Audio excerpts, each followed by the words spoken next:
जय हिंद दोस्तों। आज का हमारा टॉपिक है प्रेजेंट कंटिन्यूअस टेंस। क्या है?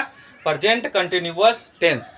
इसको पढ़ने से पहले एक जरूरी सूचना है। अगर आप हमारा चैनल सब्सक्राइब नहीं किए हैं तो चैनल को सब्सक्राइब कर लीजिए, ताकि आपको टेंस अच्छी से समझ में आए और टेंस का हर वीडियो आप लोगों के पास में चली जाए। और वीडियो को जितना हो सके अपने फ्रेंड्स में शेयर कीजिए, ताकि उन लोगों को भी टेंस समझ में आ जाए। और वीडियो को लास्ट तक देखिए, ताकि आपको समझ में आ जाए कि प्रेजेंट कंटिन्यूअस टेंस में किस प्रकार का सेंटेंस होता है, उसको बनाते कैसे हैं, उसको पहचानेंगे कैसे, ये आपको अच्छी तरीके से समझ में आएगा। कब समझ में आएगा? जब आप वीडियो को पूरी तरीके से जब देखिएगा, पूरा वीडियो देखिएगा, थोड़ा भी स्किप नहीं कीजिएगा, तभी जाकर आपको समझ में आएगा कि प्रेजेंट कंटिन्यूअस टेंस होता क्या है।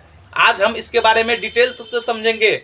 अगर पूरा वीडियो देख लीजिएगा तो आपको टेंस का ट्रांसलेशन, प्रेजेंट कंटिन्यूअस टेंस का ट्रांसलेशन चुटकियों में बनाने लगेगा, एकदम आसान हो जाएगा। ठीक है, तो आज का हमारा हेडिंग क्या है? Present continuous tense. Continuous tense, इसी का दूसरा नाम है present progressive tense. Present progressive tense, इसका एक और नाम है क्या? Present imperfect tense. आप लोग कंफ्यूजन नहीं होइएगा, चाहे प्रोग्रेसिव दे दे, कंटिन्यूअस दे दे, इम्परफेक्ट दे दे, आप कंफ्यूज मत होइएगा, समझ जाइएगा एक ही है। तो प्रेजेंट इम्परफेक्ट टेंस, इसी के बारे में हम जानेंगे कि आखिर प्रेजेंट कंटिन्यूअस, प्रेजेंट प्रोग्रेसिव और प्रेजेंट इम्परफेक्ट टेंस होता क्या है। नाम से ही समझ लीजिए, इसका हम हिंदी बताएंगे ना, और जब हिंदी बताएंगे तो आपको अच्छी तरीके से समझ में आ जाएगा कि आखिर यह जो टेंस है क्या। प्रेजेंट का मतलब हम क्या बताए हुए हैं? वर्तमान। क्या बताए हुए हैं? वर्तमान। कंटिन्यूअस का मतलब क्या होता है? लगातार। और टेंस का मतलब क्या होता है? काल। काल मीन्स समय। क्या हो गया?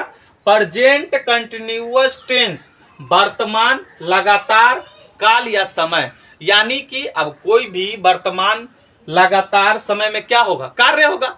यानी कोई भी कार्य लगातार अगर वर्तमान समय में हो, लगातार, अगर अभी आप क्या कर रहे हो? पढ़ रहे होंगे, वीडियो देख रहे होंगे, तो जब आप कोई काम लगातार करते हैं तो उसको पहचानने का विधि होता है, उसके लास्ट में रहा हूं, रही हूं, रहा है, रही है, रहे हैं, रहे हो लगा रहेगा, तो वह वाक्य जो होगा प्रेजेंट कंटिन्यूअस टेंस में समझा जाएगा। It means present progressive tense में समझा जाएगा। It means present imperfect tense में समझा जाएगा। इसके हिंदी से पता चल रहा है कि वर्तमान समय में कोई कार्य लगातार हो तो उसे हम प्रेजेंट कंटिन्यूअस टेंस कहते हैं। अच्छे तरीके से समझ लीजिए, इसका डिफिनीशन हमारी भाषा में लिख लीजिए कि वर्तमान समय में कोई कार्य किसी भी प्रकार का हो सकता है, कोई कार्य लगातार हो तो उसे क्या कहते हैं? प्रेजेंट कंटिन्यूअस टेंस या पीपीटी मतलब समझ में आ गया? प्रेजेंट प्रोग्रेसिव टेंस या पीआईटी, ऊपर में हमने पूरा लिख दिया, कहते हैं। आपको अच्छी तरीके से समझ में आ गया? अगर वर्तमान समय में कोई कार्य लगातार हो तो उसे हम प्रेजेंट कंटिन्यूअस टेंस या पीपीटी या पीआईटी कहते हैं। ये तो हम समझा दिए डिफिनीशन। इसका पहचानने का एकदम आसान तरीका पहचानने का होता है कि जिस हिंदी वाक्य के अंत में, जब आपको एग्जाम में ट्रांसलेशन दिया जाएगा ना, तो वाक्य के लास्ट में देख लीजिएगा कि क्या लगा रहता है। इससे पहले वाले वीडियो में हमने क्या पढ़ाया था? Simple present tense, present indefinite tense. तो उसको पहचानने का विधि हम बताए थे कि जिस हिंदी वाक्य के अंत में ता हूं, ती हूं, ता है, ती है, ते है, तो हो इत्यादि लगा रहे तो वह वाक्य सिंपल प्रेजेंट टेंस होता है। उसी हिसाब से इस टेंस का पहचानने का विधि होता है कि जिस हिंदी वाक्य के अंत में रहा हूं, रही हूं, रहा है, रही है, रहे हैं, रहे हो लगा रहे, तो वह वाक्य प्रेजेंट कंटिन्यूअस टेंस के अंतर्गत समझा जाता है। जैसे मैं खा रहा हूं, मैं सो रहा हूं, मैं पढ़ रहा हूं, मैं खेल रहा हूं। तुम नहीं पढ़ रहे हो क्या? तुम पढ़ रहे हो? तुम क्यों पढ़ रहे हो? तुम कहां पढ़ रहे हो? तुम कहां खेल रहे हो? इस प्रकार का जो सेंटेंस होता है, सेंटेंस हम बताएं कि जितना टेंस पढ़िएगा 12 गो भेद पढ़ना है। एक टेंस के 3 भेद और 3 भेद के 4 भेद, यानी 12 भेद पढ़ने और 12 के 6 स्ट्रक्चर पढ़ने हैं। तो सब के किस प्रकार का स्ट्रक्चर, किस प्रकार का सेंटेंस आएगा, वो सारा जानना है। ठीक है, तो आपको लास्ट में देखना होगा कि रहा हूं, रही हूं, रहा है, रही है, लगा है, तो एक बार में ही समझ जाइएगा कि भैया वह क्या है, प्रेजेंट कंटिन्यूअस टेंस। या उस सेंटेंस को पढ़ के देखिएगा, अगर पढ़ने से लगेगा कि कार्य लगातार हो रहा हो तो वह प्रेजेंट कंटिन्यूअस टेंस समझा जाएगा। दो तरीके से, पहला तरीका तो देखिएगा सेंटेंस पढ़ के कि काम लगातार हो रहा है कि नहीं, और दूसरा इसका पहचानने का विधि होता है, वो लिख लीजिए, पहचानने की विधि। पहचानने की विधि बहुत इंपॉर्टेंट है। दो चीज आप देखिए, टेंस पढ़ते हैं ना तो हम तो कहते हैं दो चीज खाली याद करने की जरूरत है, एक पहचानने की विधि और दूसरा एक स्ट्रक्चर। एक स्ट्रक्चर अगर आप याद कर लेते हैं तो उसका 6 का 6 स्ट्रक्चर आपको याद हो जाएगा। वीडियो के लास्ट तक बने रहिएगा, स्ट्रक्चर याद करने का हम तरीका समझाएंगे, इसलिए वीडियो को फुल वॉच कीजिएगा। ठीक है, तो इसको पहचानने की विधि क्या होता है, जिस हिंदी वाक्य के अंत में रहा हूं, रही हूं, रहा है, रही है, रहे हैं, रहे हो, तो वह वाक्य किस टेंस में समझा जाएगा, प्रेजेंट कंटिन्यूअस टेंस में समझा जाएगा। किस में समझा जाएगा, present continuous tense. Present continuous tense में समझा जाएगा, में समझा जाता है, समझा जाता है। ये तो भैया आपको समझ में आ गया कि भैया यह जो टेंस है वह प्रेजेंट कंटिन्यूअस टेंस के अंतर्गत आ गया। उसके बाद फिर आपको जजमेंट करना होगा कि सेंटेंस आखिर किस प्रकार का सेंटेंस है, असर्टिव है, नेगेटिव है, कि इंट्रोगेटिव है, कि WH वर्ड्स इंट्रोगेटिव है, कि WH वर्ड्स इंट्रोगेटिव नेगेटिव है, ये जानना जरूरी है। तो ये समझ में आ गया। पहले तो सेंटेंस को आप जजमेंट कर लीजिएगा आखिर किस टेंस के अंतर्गत आता है। हमें पता चल गया इन दोनों से। एक तो जब आप वाक्य पढ़िएगा तो वाक्य से समझ में आ जाएगा कि कोई कार्य लगातार जब हो रहा होगा तो हम कह देंगे भैया प्रेजेंट कंटिन्यूअस टेंस में है। या अगर उससे समझ में नहीं आ रहा है तो दूसरा पैटर्न यही है कि जिस हिंदी वाक्य के अंत में रहा हूं, रही हूं, रहा है, रही है, रहे हैं, रहे हो इत्यादि क्या लगा होना चाहिए, इत्यादि लगा रहे, इत्यादि लगा रहे, तो वह वाक्य प्रेजेंट कंटिन्यूअस टेंस में समझा जाता है।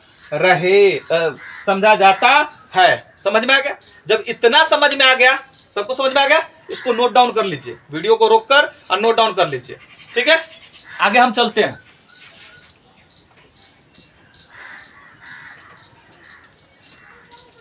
ध्यान दीजिएगा, वीडियो को लास्ट तक देखिएगा तभी जाकर टेंस एकदम आसान लगेगा। थोड़ा भी अगर वीडियो को स्किप कीजिएगा तो समझ में नहीं आएगा। आपको जब पता चल गया कि भैया यह जो सेंटेंस है वह किसके अंतर्गत आ गया, प्रेजेंट कंटिन्यूअस टेंस के अंतर्गत आ गया, तो उसके बाद हमको जजमेंट करना होगा कि आखिर सेंटेंस किस प्रकार का है, सेंटेंस किस प्रकार का है। तो हम टेंस जब पढ़ा रहे हैं ना तो 6 को स्ट्रक्चर बताते हैं, तो उसी 6 में से जजमेंट आता ही अक्सर वही होता है। ठीक है, तो सबसे पहले बात होती है असर्टिव सेंटेंस। अगर असर्टिव सेंटेंस रहेगा तो उसको बनाएंगे क्या, तो भैया आप फिर इस वीडियो में जान लीजिए कि असर्टिव सेंटेंस होता क्या है। तो देखिए 6 गो स्ट्रक्चर में से तो 4 गो प्रश्नवाचक वाक्य होता है, उसको छोड़ दीजिए। असर्टिव का मतलब होता है सिंपल वाक्य, साधारण वाक्य, और उसमें नहीं लगा होना चाहिए। अगर नहीं लग जाएगा तो वह निगेटिव कहला जाएगा। तो सिंपल वाक्य जैसे मैं खा रहा हूं, मैं उठ रहा हूं, तुम पढ़ रहे हो, तुम हंस रहे हो, तुम स्कूल जा रहे हो, तुम किताब पढ़ रहे हो, तुम इंग्लिश पढ़ रहे हो, तुम हिंदी पढ़ रहे हो, आप डेली लैंग्वेज में इस प्रकार का जो सेंटेंस बोलते हैं उसको कैसे बनाएंगे वो समझ लीजिए। उसको बनाने का तरीका होता है, बनाने का विधि, बनाने की विधि। क्या विधि होता है बाबू, तो इस subject plus is am are, ठीक है, प्लस V4, प्लस ऑब्जेक्ट, यही बनाने की विधि होता है। तो आपको हम सब इससे पहले जो भी वीडियो में पढ़ाए हैं टेंस, उसमें आपको सब्जेक्ट, ऑब्जेक्ट और वर्ब समझ में आ गया है। सब्जेक्ट क्या होता है? कर्ता। सब्जेक्ट क्या होता है? S for subject, S for subject, V for verb, O for object. ठीक है। सब्जेक्ट का मतलब क्या होता है? कर्ता। वर्ब का मतलब क्या होता है? क्रिया। ऑब्जेक्ट का मतलब क्या होता है? कर्म। ठीक है। कर्ता क्या होगा? जो काम करेगा वह सब्जेक्ट कहलाएगा। ऑब्जेक्ट कौन होगा? ऑब्जेक्ट कौन होगा? क्रिया क्या होगा? जो काम होगा वह वर्ब कहलाएगा। और काम का प्रभाव जिस व्यक्ति, वस्तु, स्थान पर पड़ेगा तो उसे हम ऑब्जेक्ट कहेंगे। ये तो समझ में आ गया। आप जो भी ट्रांसलेशन बनाइएगा, पहले तो जजमेंट करना होगा कि किस टेंस में है, उसके बाद फिर जजमेंट करना होगा कि यह जो सेंटेंस है किस प्रकार का है, उसके बाद फिर आपको जजमेंट करना होगा कि सब्जेक्ट कौन है, वर्ब कौन है, ऑब्जेक्ट कौन है। इतना कर लिए, उसके बाद आपको एक लोचा आ गया V4। तो V4 एकदम आसान है। जो भी आपका वर्ब है, जो भी आपका वर्ब है उसमें आईएनजी लगा दिए। V1 plus I N G, V plus I N G. जैसे आपका वर्ब हो गया पढ़ना, पढ़ना को रीड कहते हैं, तो रीड जोर आईएनजी, रीडिंग है। वॉच तो वॉचिंग, प्ले प्लेइंग, गो गोइंग। अब V4 बनाना एकदम आसान है, आईएनजी लगा दीजिए। इसको याद करने की तो जरूरत नहीं है, बस इतना माइंड में सेट कर लीजिए कि भैया V4 में आईएनजी लगा देते हैं। जो वर्ब होता है उसमें क्या लगा देते हैं? आईएनजी। इतना समझ में आ गया। अब एक लोचा आ गया इज, एम, आर। तो देख लीजिए इसका प्रयोग कहां कहां होता है। एम का जो प्रयोग होता है ना, सिर्फ आई के साथ होता है। किसके साथ होता है? आई के। इज का प्रयोग जो होता है वह थर्ड पर्सन सिंगुलर नंबर जो भी होगा, third person singular number, third person singular number, third person singular number हम बार बार बताए हुए हैं, पहले वीडियो में भी, उससे पहले वीडियो में भी बताए हुए हैं। थर्ड पर्सन सिंगुलर नंबर में ही, सी और इट, और सिंगल सिंगल नाम, सिंगल सिंगल नाम जगह का हो, व्यक्ति का हो, वस्तु का हो, चाहे the cat, the dog, single single होगा तभी इज लगेगा, तभी ये इज लगेगा, इज का प्रयोग होगा। अदरवाइज इनको छोड़कर, इन सभी को छोड़कर बाकी सभी में किसका प्रयोग हो जाएगा? आर का। समझ में आ गया। ये इज एम आर जो है ना, आप लोग बचपन से पढ़ते होंगे तो ट्रांसलेशन में इज एम आर का प्रयोग पढ़ते होंगे। एम का प्रयोग आई के साथ करते हैं, इज का प्रयोग थर्ड पर्सन सिंगुलर नंबर बता दिए, ही, सी, इट, और सिंगल सिंगल नाम हो, जगह का नाम हो, वस्तु का नाम हो, स्थान का कुछ भी का नाम हो, सिंगल हो तब इज, अगर डबल हो तो आर, जब दो व्यक्ति हो जाए तो आर, जब दो वस्तु हो जाए तो आर।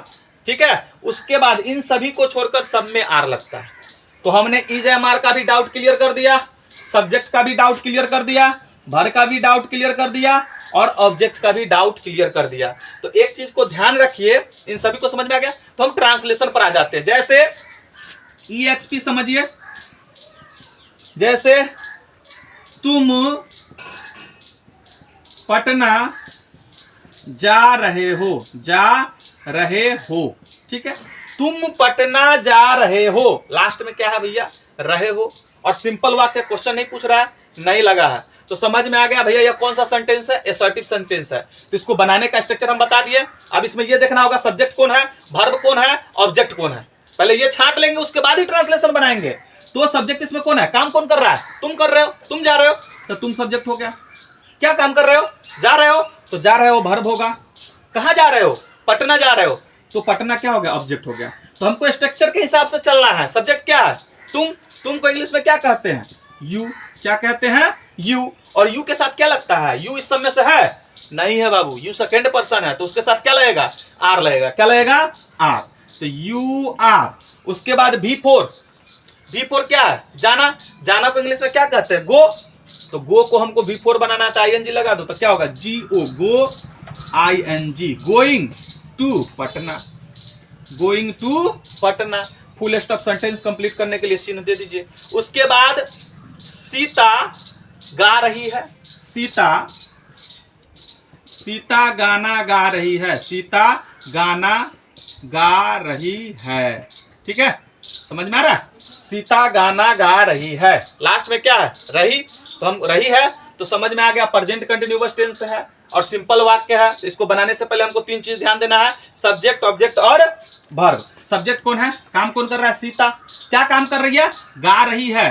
क्या गा रही है? गाना। तो सबसे पहले सब्जेक्ट होगा तो सीता, सीता सिंगल व्यक्ति का नाम है तो इज। उसके बाद गाना अलग है और गा रही अलग, ये क्रिया हो गया और ये कर्म ऑब्जेक्ट हो गया। तो जब क्रिया की बात होगी ना तो सिंग होता है, तो सिंग का आईएनजी लगा दो, तो सीता इज सिंगिंग। उसके बाद ऑब्जेक्ट गाना, उसको हम सॉन्ग बोलते हैं। अब देखो एक बार में हम एक ही सॉन्ग गा सकते हैं ना, इसीलिए एक को हम लगा दिए। तो क्या हो गया, अच्छा लगने के लिए लगा देते हैं, Sita is singing a song, Sita is singing a song. आपको समझ में आ गया असर्टिव सेंटेंस का कैसे बनाना है? तो आप लोग इसी पैटर्न पर जो असर्टिव सेंटेंस का ट्रांसलेशन आएगा उसको आप बना लीजिएगा, समझ लीजिएगा अच्छी तरीके से। आप जब तक प्रैक्टिस नहीं कीजिएगा तब तक टेंस आसान नहीं होगा, क्योंकि जो भी बनाने की चीज होती है वो प्रैक्टिस का ही चीज होता है। Be practice, be practice, be practice. Video देखने से आपको समझ में आ जाएगा, लेकिन थोड़ी देर बाद हम पूछ देंगे तो आपको नहीं समझ में आएगा। इसके बाद ये समझ में आ गया ना सबको, तो ये नोट डाउन कर लीजिए। इसके बाद हम लोग चलते हैं निगेटिव सेंटेंस में। किसमें चलते हैं? Negative sentence. इसको रहने देते हैं ताकि आपको बाद में भी जरूरत पड़ता रहे। निगेटिव सेंटेंस हम पहले पढ़ा चुके हैं ना अगले वीडियो में। Negative sentence, negative sentence, negative sentence मतलब नकारात्मक वाक्य। वाक्य सिंपल हो और उसमें नहीं लगा हो तो उसको कैसे बनाएंगे वो देख लीजिए। करना कुछ नहीं है, बनाने की विधि, बनाने की विधि कुछ नहीं करना है। हेल्पिंग वर्ब के बाद नॉट लगा दो। स्ट्रक्चर क्या होता है? पहले सब्जेक्ट, उसके बाद हेल्पिंग वर्ब। तो क्या होगा? Is am are, is am are plus not plus V4 plus object. ठीक है, यही बनाने की विधि है। आपको वर्ब समझा रखे हैं, वो समझा रखे हैं, सब्जेक्ट बना रखे हैं। इसका एग्जांपल समझ लीजिए। EXP में जैसे मैं आम नहीं खा रहा हूं, मैं आम नहीं खा रहा हूं। लास्ट में क्या है? रहा हूं है और सिंपल वाक्य है, नहीं लगा है। तो हम समझ में आ गया निगेटिव। बनाने से पहले हम बार बार कहते हैं सब्जेक्ट, ऑब्जेक्ट और वर्ब को छांट लीजिए। काम कौन कर रहा है? मैं। तो मैं क्या हो जाएगा? सब्जेक्ट। मैं क्या हो जाएगा? सब्जेक्ट। क्या काम कर रहे हो? खा रहे हो। क्या खा रहे हो? ये वर्ब हो गया, खा रहे हो सो। और क्या खा रहे हो? आम। तो आम क्या हो गया? ऑब्जेक्ट। और नहीं क्या हो जाएगा? निगेटिव। नहीं क्या हो जाएगा? निगेटिव। अब हम स्ट्रक्चर पर चलते हैं। पहले हम क्या बोले हैं? सब्जेक्ट लगाने को। सब्जेक्ट यहाँ पर क्या है? मैं है, तो मैं को इंग्लिश में कहते हैं आई। मैं को इंग्लिश में क्या कहते हैं? आई। और उसके बाद हेल्पिंग वर्ब लगाना है बाबू रे। तो हेल्पिंग वर्ब बार बार आप समझ लीजिए, helping verb depends on subject. वह सब्जेक्ट पर डिपेंड करता है, अदरवाइज वाक्य के किसी भी वर्ड्स पर डिपेंड नहीं करता है। और आई के साथ हम पहले ही बता चुके हैं कि एम का प्रयोग होता है, तो एम लगा लीजिए, आई एम। उसके बाद लगाना क्या है? नॉट, तो नॉट। उसके बाद V4, तो खाना को इंग्लिश में क्या कहते हैं? इट। तो इट का V4 क्या होगा? आप ही लोग बनाइए, बताइए। क्या ING लगा देंगे? तो ईटिंग। एक बार में एक को ना हम खा सकते हैं बाबू। तो ईटिंग ए मैंगो। तो क्या हो गया? I am not eating a mango, I am not eating a mango. अगला सेंटेंस देख लीजिए आप लोग। तुम नहीं पढ़ रहे हो, तुम नहीं पढ़ रहे हो। ठीक है, इसमें काम तुम कर रहे हो तो सब्जेक्ट हो गया। क्या काम कर रहे हो? पढ़ रहे हो, तो वर्ब। और नहीं जो है वह निगेटिव है। इसमें ऑब्जेक्ट नहीं बता रहा है कि ऑब्जेक्ट आपका है क्या। तो जब ऑब्जेक्ट नहीं बता रहे तो ऑब्जेक्ट भी हम नहीं लगाएंगे। तो सबसे पहले हमको सब्जेक्ट लिखना है। सब्जेक्ट यहाँ पर क्या है? तुम। तुम को इंग्लिश में क्या कहेंगे? यू। क्या कहेंगे? यू। और यू के साथ क्या लगाते हैं? आर, क्योंकि सेकेंड पर्सन है तो आर। उसके बाद स्ट्रक्चर में क्या है? नॉट है तो नॉट। उसके बाद वर्ब, पढ़ना को रीड, तब V4 क्या हो जाएगा? ING लगा दो, तो रीडिंग। क्या बन गया? You are not reading, you are not reading. तो आप लोग जो निगेटिव सेंटेंस होगा, प्रेजेंट कंटिन्यूअस, प्रेजेंट प्रोग्रेसिव और प्रेजेंट इंपरफेक्ट टेंस का एक ही है तीनों, तो उसका जो निगेटिव सेंटेंस का ट्रांसलेशन होगा आप इस स्ट्रक्चर पर बना लीजिएगा, आपको समझ में आ जाएगा। इसके बाद नेक्स्ट टॉपिक है इंट्रोगेटिव सेंटेंस। आपको बार बार बता चुके हैं, इंट्रोगेटिव का मतलब होता है प्रश्नवाचक वाक्य। और टेंस में प्रश्न दो तरीके से पूछा जाता है। कितने तरीके से पूछा जाता है? दो तरीके से। एक तो क्वेश्चन क्या से स्टार्ट रहेगा, और दूसरी क्वेश्चन आपको जो क्वेश्चन वर्ड्स रहेगा ना वो सेंटेंस के बीच में रहेगा। जैसे क्या तुम पढ़ रहे हो, क्या तुम हंस रहे हो, क्या तुम खेल रहे हो, इस प्रकार का जो सेंटेंस होगा वह इंट्रोगेटिव के अंतर्गत आएगा। और जब यही क्या बीच में घुस जाएगा, तुम क्यों पढ़ रहे हो, तुम कहां खेल रहे हो, तुम क्यों हंस रहे हो, इस प्रकार का जो सेंटेंस हो जाएगा वह WH वर्ड्स के अंतर्गत आ जाएगा। तो पहले आप क्या से जो स्टार्ट रहता है ना उसको जान लीजिए कि उसको हम कैसे पढ़ेंगे। तो interrogative sentence, interrogative sentence, video को फुल देखिए, पूरा देखिए, थोड़ा भी स्किप नहीं कीजिए, तभी जाकर समझ में आएगा। थोड़ा सा भी स्किप कर दीजिएगा लिंक टूट जाएगा, आपको समझ में नहीं आएगा। ठीक है, इंट्रोगेटिव सेंटेंस, इसको बनाने का विधि देखिए आप लोग, करना कुछ नहीं है, बनाने की विधि। थोड़ा सा काम कीजिए, जो हेल्पिंग वर्ब सब्जेक्ट के बाद है ना, क्या से जब क्वेश्चन पूछा जाएगा, अगर स्टार्टिंग में क्या रहेगा तो उस हेल्पिंग वर्ब को पहले उठाकर कर दो। तो बनाने की विधि क्या हो गया, is am are helping verb है ना इस अभी में, तो इज एम आर को पहले कर दिए, फिर सब्जेक्ट, उसके बाद V4, उसके बाद ऑब्जेक्ट, उसके बाद साइन ऑफ इंट्रोगेशन। क्योंकि प्रश्नवाचक वाक्य है तो चिन्ह लगाने की जरूरत है। इसमें हमने नॉट क्यों नहीं लगाया, क्योंकि यह निगेटिव नहीं है, सिर्फ इंट्रोगेटिव है। तो is am are plus subject plus V4 plus object plus sign of interrogation, याद कर लीजिए, is am are plus subject plus V4 plus object plus sign of interrogation. आप शुरू से समझते आ रहे हो, सब्जेक्ट वर्ब ऑब्जेक्ट हम समझा दिए हुए हैं। कर्ता, काम करने वाले को सब्जेक्ट, जो काम होगा वर्ब, और काम का प्रभाव जिस पर पड़ेगा वो ऑब्जेक्ट। इज एम आर का प्रयोग यहां पर बता चुके हैं। हम लोग डायरेक्ट ट्रांसलेशन पर चलते हैं क्योंकि वीडियो ज्यादा लंबी हो जाती है। ठीक है, तो ट्रांसलेशन देखिए, EXP क्या होगा, जैसे क्या आप खेल रहे हो, क्या आप खेल रहे हो, प्रश्नवाचक वाक्य। इंट्रोगेटिव सेंटेंस पहचानने का एक और तरीका होता है, चिन्ह आपको लगा रहेगा, प्रश्नवाचक चिन्ह। तो देखिए क्या से स्टार्ट है तो इंट्रोगेटिव सेंटेंस है, रहे हो तो प्रेजेंट कंटिन्यूअस है, तो इसको सब्जेक्ट छाट लेते हैं। काम आप कर रहे हो ना, तो आप क्या कर रहे हो, खेल रहे हो, क्या खेल रहे हो नहीं पता, ऑब्जेक्ट नहीं पता, कोई दिक्कत नहीं है, इज एम आर प्रयोग करना है। Is am are depends on subject, subject यहां पर आप है, और आपको इंग्लिश में क्या कहते हैं, यू, और यू के साथ क्या लगाते हैं, आर। उस आर को आप पहले लगा दो, बाद में लगाते थे, लेकिन क्या से पूछ रहा है तो उस आर को हम पहले लगा देंगे, आर यू। उसके बाद वर्ब, खेलना को क्या कहते हैं, playing, are you playing, sign of interrogation देना जरूरी है, आर यू प्लेइंग, क्या क्या वह नहीं, क्या वह पढ़ रही है, क्या वह पढ़ रही है। काम कौन कर रहा है भैया, वह, तो वह क्या हो जाएगा, सब्जेक्ट। क्या काम कर रही है, पढ़ रही है, क्या पढ़ रही है पता नहीं, लड़की है, वह है, तो सी कहेंगे, ही लड़का के लिए होता है, तो सी के साथ इज लगाते हैं। यहां पर लिखे हुए पहले ही लिख दिए हुए हैं ताकि आपको थोड़ा सा भी दिक्कत ना हो, तो हम इज लगा दिए। ठीक है, तो क्या होगा, इज सी, और उसके बाद V4 का प्रयोग करना है, पढ़ना का रीड, तो रीडिंग, इज सी रीडिंग, क्या हो गया, इज सी रीडिंग। ठीक है, इसके बाद जो है आता है इंट्रोगेटिव निगेटिव सेंटेंस। क्या आता है, ये समझ में आ गया ना सभी लोग, आप लोग इंट्रोगेटिव सेंटेंस का जो भी एग्जांपल दिया होगा किताब में, ट्रांसलेशन की किताब में बना लीजिएगा, ताकि आपका डाउट जो भी है वह क्लियर हो जाएगा। रही बात वर्ड मीनिंग का, तो वर्ड मीनिंग आप जितना कमांड करोगे आपके लिए उतना ही अच्छा होगा। ठीक है, अगला टॉपिक क्या है, इंट्रोगेटिव निगेटिव सेंटेंस। क्या है, इंट्रोगेटिव निगेटिव सेंटेंस,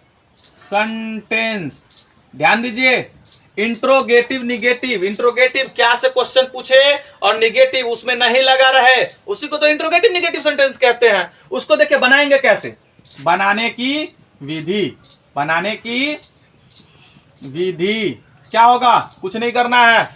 देखो इंट्रोगेटिव है तो हेल्पिंग वर्ब पहले रहेगा ही, तो क्या होगा, is am are plus subject, उसके बाद नॉट लगा देंगे, निगेटिव है तो not, plus V4 plus object plus sign of interrogation. करना कुछ था, वही तो पहले वाला स्ट्रक्चर है, सिर्फ हम सब्जेक्ट के बाद देखो नॉट घुसा दिए, नहीं आया है तो। जैसे इसका EXP देख लीजिए, क्या राम नहीं सो रहा है, क्या राम नहीं सो रहा है। ठीक है, क्या से तो स्टार्ट ही है, नहीं भी लगा है और रहा है, तो हमको समझ में आ गया कि प्रेजेंट कंटिन्यूअस टेंस का इंट्रोगेटिव निगेटिव है। तो बनाने के लिए हमको तीन चीज छाटना होगा, सब्जेक्ट ऑब्जेक्ट वर्ब। तो सब्जेक्ट इसमें कौन है, राम, क्या काम कर रहा है, सो रहा है, तो वर्ब। नहीं क्या है, निगेटिव है, तो निगेटिव मार्क लगाना जरूरी है। राम सिंगल पर्सन है तो इज लगा देंगे, इज राम नॉट, नॉट लगाना है सब्जेक्ट के बाद, नॉट वर्ब सोना का स्लीप, तो क्या हो जाएगा स्लीपिंग। ऑब्जेक्ट नहीं है तो मत लगाइए। क्या हो गया, इज राम नॉट स्लीपिंग, क्या हो गया, इज राम नॉट स्लीपिंग, क्या तुम नहीं हंस रहे हो, हंस रहे हो। काम कौन कर रहा है भैया, तुम। क्या काम कर रहे हो, हंस। तो वर्ब नहीं तो क्या हो गया निगेटिव। तुम है, तुम को यू कहते हैं, हमको इज एम आर पहले लगाना है, तो यू के साथ आर लगता है ना, तो आर लगा दीजिए। तो क्या हो गया, आर यू, उसके बाद क्या है, नॉट है, तो नॉट, उसके बाद बिफोर, हंसना को लाफ कहते हैं, तो लाफ में आई एन जी लगा दीजिए, तो क्या हो जाएगा, laughing. Are you not laughing, are you not laughing, are you not laughing. ये समझ में आ गया। आप लोग इसका ट्रांसलेशन बना लीजिएगा, ठीक है। आगे ध्यान दीजिए, इसके बाद आ जाता है interrogative negative sentence. Interrogative sorry interrogative negative नहीं, पहले WH वर्ड्स इंट्रोगेटिव पढ़ेंगे। क्या पढ़ेंगे, WH वर्ड्स इंट्रोगेटिव। करना कुछ नहीं, देखिए हम जो तरीका अपना रहे हैं ना, उतना ही चेंजिंग आपको करना होता है। तो अगर माइंड में अगर सेट कर लीजिएगा हर चीज में, तो आपको स्ट्रक्चर आसानी से याद हो जाएगा, ठीक है। हमारा टॉपिक है WH वर्ड्स, आगे जोड़ दो WH वर्ड्स, ठीक है। इंट्रोगेटिव और सेंटेंस, सेंटेंस बेकार में मिटा दिए, नहीं मिटाना चाहिए। WH वर्ड्स इंट्रोगेटिव सेंटेंस, इसको मिटा दीजिए तो इंट्रोगेटिव सेंटेंस। इंट्रोगेटिव सेंटेंस तो हमारा दिया ही हुआ है, लिखे ही हुए है ना। इसके आगे क्या जोड़ देना है, WH वर्ड्स। इसके आगे क्या जोड़ देना है, WH वर्ड्स, यानी कि ऐसे करके प्लस कर देते हैं। WH वर्ड्स में क्या क्या होता है, इससे पहले वाले वीडियो में आपको पढ़ा चुके हैं ना, फिर से पढ़ लीजिए। व्हाट माने क्या, व्हाट माने क्या, हु माने कौन, यही सब WH वर्ड्स होता है। वाई माने क्यों, वेयर माने कहां, वेयर माने कहां हो गया। वेन माने कब, वेन माने कब। उसके बाद हाउ माने कैसे, हाउ माने कैसे। बन गया स्ट्रक्चर इसका। करना कुछ था, हमने क्या किया, इंट्रोगेटिव सेंटेंस WH वर्ड्स, पहले तो WH वर्ड्स जोड़ दिया, इंट्रोगेटिव सेंटेंस जो लिखे थे ना वही लिख दिए। आप लोगों को यही टेक्निक मतलब टिप्स अपनाना है कि कैसे आसान तरीके से याद कर लीजिए। एक बार याद कर लीजिएगा, आपको आसानी से याद हो जाएगा, ठीक है। समझ में आ गया। WH words plus is am are plus subject plus not plus before plus object plus sign of interrogation. ये किसका स्ट्रक्चर है, WH वर्ड्स इंट्रोगेटिव सेंटेंस का। यही बनाने की विधि है, बनाने की विधि। आप लोग गौर से देख लीजिए, हमने जितना चेंजिंग किया ना, आपको माइंड में उतना ही सेट करके रखना है कि सर जी WH वर्ड्स इंट्रोगेटिव में यही चेंजिंग किए हैं, तो हम भी वही करेंगे। जैसे इसका EXP देख लीजिए, राम क्यों खेल रहा है, राम क्यों खेल रहा है। हमने क्या बोला है कि WH वर्ड्स में ना आपको क्वेश्चन बीच में, जो क्वेश्चन वर्ड्स होता है वह सेंटेंस के बीच में रहता है ना, रहा है। प्रेजेंट कंटिन्यूअस का WH वर्ड्स इंट्रोगेटिव है, तो इसमें सब्जेक्ट राम हो गया। क्या काम कर रहा है, खेल रहा है, WH वर्ड्स। तो सबसे पहले हमको क्या लिखना होता है, WH वर्ड्स। और क्यों को इंग्लिश में क्या कहते हैं, यहां से देख लीजिए, वाई। क्या कहते हैं, वाई। तो वाई पहले लगाइए। वाई के बाद क्या कहता है, इज एम आर। क्या कहता है, इज एम आर। तो इज एम आर क्या करना है, इज एम आर सब्जेक्ट के ऊपर डिपेंड करता है ना, तो राम है, तो राम के साथ इज लगता है, तो वाई इज। उसके बाद क्या हो जाएगा, राम, वाई इज राम, ठीक है। उसके बाद नॉट, नॉट नहीं लगाना बाबू, क्योंकि निगेटिव नहीं है, तो क्या हो जाएगा, नॉट नहीं लगाना है। Before plus object plus sign of interrogation. नहीं है तो नॉट नहीं लगाएंगे, नहीं नहीं है तो, ठीक है। राम, उसके बाद भी क्या है, खेलना, खेलना का प्लेइंग, क्या हो जाएगा, प्लेइंग। तो क्या हो गया, why is Ram playing, why is Ram क्यों खेल रहा, why is Ram playing, why is Ram playing. सबको अच्छी तरीके से समझ में आ गया। अगला होगा,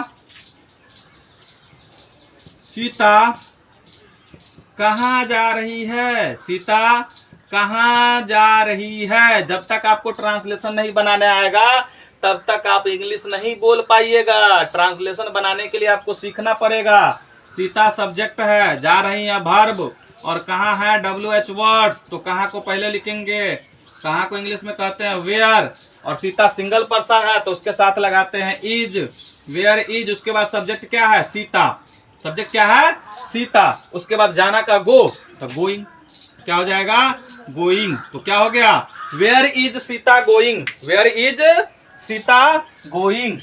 अगला हम नेक्स्ट टॉपिक पर चलेंगे, WH words interrogative negative sentence. किस पर चलेंगे? WH words interrogative negative sentence. Question आपको बीच में राइज करेगा और नहीं लगा देगा। क्वेश्चन बीच में राइज करेगा और नहीं लगा देगा, उसी को हम WH words interrogative negative sentence कहते हैं। WH words interrogative negative sentence. ठीक है, इसका स्ट्रक्चर करना कुछ नहीं था। WH वर्ड्स क्या होता है? व्हाट माने क्या, व्हाट माने क्या, इसका बनाने की विधि, बनाने की विधि। ध्यान दीजिए, WH वर्ड्स में क्या होता है? व्हाट माने क्या, हु माने कौन, वाई माने क्यों, हाउ माने कैसे, हाउ माने क्या होता है? कैसे। वेयर माने होता है कहाँ, वेयर माने कहाँ। उसके बाद क्या जाता है? वेन माने कब। ठीक है, उसके बाद इंट्रोगेटिव निगेटिव का स्ट्रक्चर पहले पढ़ा चुके हैं ना, वो नोट डाउन कर दीजिए, प्लस कर दीजिए। तो क्या होगा? इज एम आर पहले आता है, is am are plus subject, उसके बाद क्या लगाना है? नॉट, उसके बाद बिफोर, उसके बाद ऑब्जेक्ट, उसके बाद साइन ऑफ इंटरोगेशन। यही इसका स्ट्रक्चर रहा। करना कुछ था, WH वर्ड्स लिख दिए और जो इंट्रोगेटिव निगेटिव का स्ट्रक्चर वही तो लिखे हैं। इसका एग्जांपल देख लीजिए। एग्जांपल क्या होगा? राम क्यों नहीं पढ़ रहा है, राम क्यों नहीं पढ़ रहा है, राम क्यों नहीं पढ़ रहा है, पढ़ रहा है। ठीक है, क्यों भी क्वेश्चन राइज कर रहा है और नहीं भी लगा है, रहा है, तो समझ जाइए प्रेजेंट कंटिन्यूअस टेंस का WH वर्ड्स इंट्रोगेटिव निगेटिव है। सब्जेक्ट इसमें राम काम कर रहा है, क्या काम कर रहा है? पढ़ रहा है। क्यों जो हो गया वह WH वर्ड्स हो गया, नहीं निगेटिव है। ऑब्जेक्ट नहीं है तो ऑब्जेक्ट लगाने की जरूरत नहीं है। सबसे पहले हमको WH वर्ड्स लगाना है। क्यों को इंग्लिश में क्या कहते हैं? वाई। क्या कहते हैं? वाई। और वाई के बाद इज एम आर का प्रयोग करना है। सब्जेक्ट राम है, सिंगल पर्सन है, इसलिए इज का प्रयोग करेंगे, तो वाई इज। उसके बाद सब्जेक्ट लगाना है, तो क्या होगा? Ram, why is Ram. उसके बाद क्या है? Not, Ram not. वर्ब क्या है? पढ़ना, तो रीडिंग हो गया, बन गया। तो क्या बन गया? Why is Ram not reading. क्या बन गया? Why is Ram not reading. इस प्रकार से आपका जो भी प्रेजेंट कंटिन्यूअस टेंस का ट्रांसलेशन होगा, अगर एग्जाम में पूछ दिया जाएगा तो बना लीजिएगा ना। ठीक है, तो अब हम नेक्स्ट चलते हैं कि इसको पूरा स्ट्रक्चर को याद आखिर हम रखेंगे कैसे। सारा को मिटा देते हैं, आप लोग नोट डाउन कर लीजिएगा। ठीक है, याद करने का तरीका एक चीज समझ लीजिए, करना क्या है। वीडियो का लास्ट समय है, पूरा देखिएगा, अच्छी तरीके से देखिएगा। हमको एक पहचानने की विधि तो याद करना पड़ेगा, वो हम बता चुके हैं। एक चीज, एक स्ट्रक्चर याद कर लीजिए। एसर्टिव सेंटेंस, एसर्टिव सेंटेंस का स्ट्रक्चर हम क्या बताए हुए? Subject plus is am are, is am are plus B4 क्या होता है? B4 object, B4 plus object. इतना समझाए हुए हैं कि एक याद कर लीजिए। निगेटिव में कुछ नहीं करना है, हेल्पिंग वर्ब के बाद नोट लगा दो। निगेटिव में कुछ नहीं करना, देखो subject plus is am are plus not, negative में नॉट लगा दिए, प्लस B4 प्लस ऑब्जेक्ट, हो गया। ये निगेटिव। हम क्या समझे निगेटिव में? कि हेल्पिंग वर्ब के बाद नॉट लगा देना। हर टेंस में यही करेंगे, हर टेंस के लास्ट में हम समझाएंगे निगेटिव के बाद नॉट। इंट्रोगेटिव में क्या करना है? इंट्रोगेटिव सेंटेंस में करना है कुछ नहीं। क्या से क्वेश्चन पूछ रहा है? इज एम आर को पहले कर दो। हर सेंटेंस में जो हेल्पिंग वर्ब रहेगा ना, उसको पहले कर देंगे। इज एम आर को पहले कर दो, उसके बाद सब्जेक्ट। जैसे नॉट नहीं लगाएंगे क्योंकि निगेटिव नहीं है, तो B4 प्लस ऑब्जेक्ट एक्स्ट्रा लगा देंगे, साइन ऑफ इंट्रोगेशन, क्योंकि क्वेश्चन पूछता है। उसके बाद INS का मतलब इंट्रोगेटिव निगेटिव सेंटेंस, कुछ नहीं, हेल्पिंग वर्ब को पहले रहने देंगे, यानी is am are plus subject, उसके बाद नॉट लगा देंगे, उसके बाद B4, उसके बाद ऑब्जेक्ट, उसके बाद साइन ऑफ इंट्रोगेशन। उसके बाद क्या जाता है? WH words interrogative sentence, WH words interrogative sentence. तो आपको इसका स्ट्रक्चर कैसे याद करेंगे? WH वर्ड्स जो आपको लिखाए हुए हैं वो तो याद कर ही लीजिएगा, प्लस इंट्रोगेटिव सेंटेंस का जो स्ट्रक्चर है ना, यहां पर पुट कर दीजिएगा। इंट्रोगेटिव सेंटेंस का स्ट्रक्चर यही जोड़ दीजिएगा, हो गया WH वर्ड्स इंट्रोगेटिव सेंटेंस का स्ट्रक्चर। इसके बाद होता है WH words interrogative negative, interrogative negative sentence. याद करने का कुछ तरीका नहीं है, बस इसको समझ जाइए कि WHO हर टेंस के भेद में ऐसे ही स्ट्रक्चर हम पढ़ाएंगे, तो इसलिए याद करने का तरीका समझ लीजिए ताकि 72 स्ट्रक्चर याद हो जाएगा। WH वर्ड्स प्लस INS का जो स्ट्रक्चर है वही लिख देंगे, INS का स्ट्रक्चर। तो इस प्रकार से अगर 2 से 3 बार सारे स्ट्रक्चर को पढ़िएगा तो याद हो जाएगा ना, एकदम आसान है ना। देखिए इसी को पढ़ाने में हमको इतना टाइम लग गया लंबा, लेकिन जब याद करना, जब पढ़ लीजिएगा तो याद करने में कितना है, 6 गो लाइन है ना, 6 गो लाइन को समझ लीजिए, पूरा कुछ हो गया, समझ में आना चाहिए, ठीक है। तो इसका जो भी आपको ट्रांसलेशन है उसको बना लीजिएगा ताकि आपको अच्छी तरीके से समझ में आ जाएगा। और चैनल को सब्सक्राइब कर लीजिएगा, लाइक कर लीजिएगा और कमेंट करके अपने दोस्तों में जरूर शेयर कर दीजिएगा ताकि हर विद्यार्थी टेंस को आसानी से, चुटकी से समझ में आ जाए, उसको आसानी से समझ में आ जाए, ठीक है। धन्यवाद।